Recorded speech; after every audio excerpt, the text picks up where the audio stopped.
আসসালামু আলাইকুম, সবাই কেমন আছেন? আশা করছি সবাই ভালো আছেন। তো লাইফে যাই পাইছি না পাইছি সব কিছুর জন্যই আলহামদুলিল্লাহ।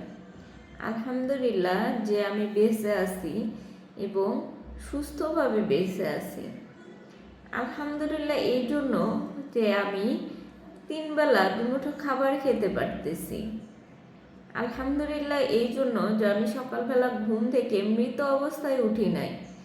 আল্লাহ পাক আমাকে জীবিত অবস্থায় সকালবেলা ঘুম থেকে উঠাইছে। আলহামদুলিল্লাহ এই জন্য যে আমার ফ্যামিলিতে যাই হোক না কেন, আমার ফ্যামিলি আমাকে প্রচুর ভালোবাসে। আলহামদুলিল্লাহ এই জন্য যে আমার একটা ফ্যামিলি আছে, যে ফ্যামিলি আমাকে সাপোর্ট করে এবং আমাকে তাদের আমার যদি কোনো কষ্ট হয় তাদের কাছে আমি সেটা শেয়ার করতে পারি এবং সান্ত্বনা দেওয়ার মতো এমন একটা ফ্যামিলি আমার পাশে আছে। তার জন্য আলহামদুলিল্লাহ। আলহামদুলিল্লাহ এই জন্য বলি আমি যে আল্লাহ পাক আমাকে যে সমস্ত নিয়ামতগুলো দিছে, হয়তো এরকম নিয়ামত অন্য কারো কাছে নাই।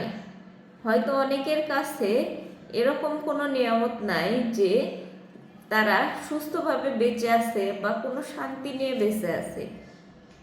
এমনও মানুষ আছে তারা হাসপাতালের বিছানায় শুয়ে আছে, অথচ আমি দিব্যি বাসায় সুস্থ অবস্থায় বসে আছি। এমনও মানুষ আছে যারা রাস্তাঘাটে ঘুমায়, একবেলা খেতে পারে আর একবেলা খেতে পারে না, কিন্তু আমাকে রাস্তাঘাটে শুইতে হয় না, ঘুমাইতে হয় না, আমাকে না খেয়ে থাকতে হয় না। আল্লাহ পাক আমাকে যা দিছে যথেষ্ট দিছে এবং আলহামদুলিল্লাহ যারা রাস্তায় ঘুমায় তাদের মতো আমার রাস্তায় ঘুমাইতে হয় না। ঘুমানোর জন্য আমার একটা রুম আছে, ঘর আছে।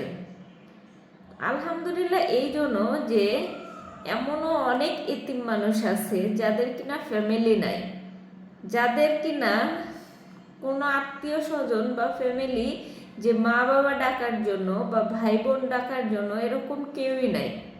তারা এতিম অবস্থায় এখনো তাদের নিজের ফ্যামিলি, নিজের আপনজন খুঁজে বেড়ায়।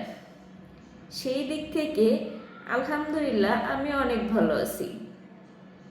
আল্লাহ পাক আমাকে যথেষ্ট দিছে। আমি কখনো উপরের দিকে তাকাই না যে কার আমার থেকে বেশি কিছু আছে।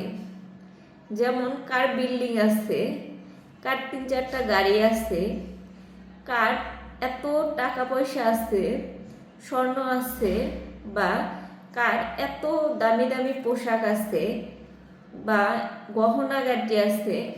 আমার কখনো এগুলা নিয়ে মাথা ব্যথা হয় না, কারণ আমার কাছে যা আছে সেটা নিয়ে আমি অনেক খুশি এবং আলহামদুলিল্লাহ আল্লাহ পাক এদিক থেকে আমাকে যথেষ্ট ধৈর্য ধরার এবং এগুলা নিয়ে সন্তুষ্ট রাখার মতো মন মানসিকতা দিয়েছে, যার কারণে আল্লাহ পাকের কাছে অসংখ্য শুকরিয়া আদায় করি যে আল্লাহ পাক এরকম মন মানসিকতা আমাকে দিছে যে যার জন্য আমি কখনো উপরে কারো দিকে তাকাই না।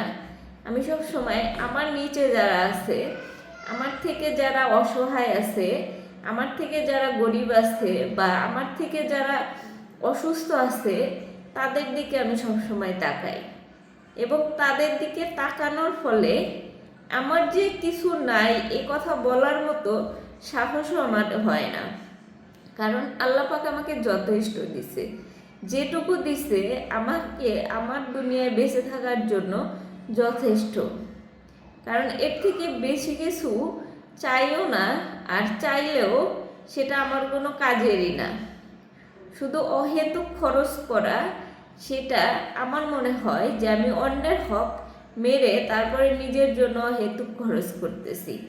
তবে নিজের মনের খোরাকের জন্য কিছু কিছু সময় নিজের জন্য ব্যয় করা অত্যন্ত জরুরি, কিন্তু কিছু কিছু বেসিক জিনিস আছে যেগুলা আমরা না বুঝে না জেনে অহেতুক অপচয় করতে থাকি। তবে যে যাই করেন না কেন, আপনার যথেষ্ট থাকুক না কেন, আপনি কখনো অপচয় করবেন না। অপচয়কারীকে আল্লাহ কখনো পছন্দ করেন না।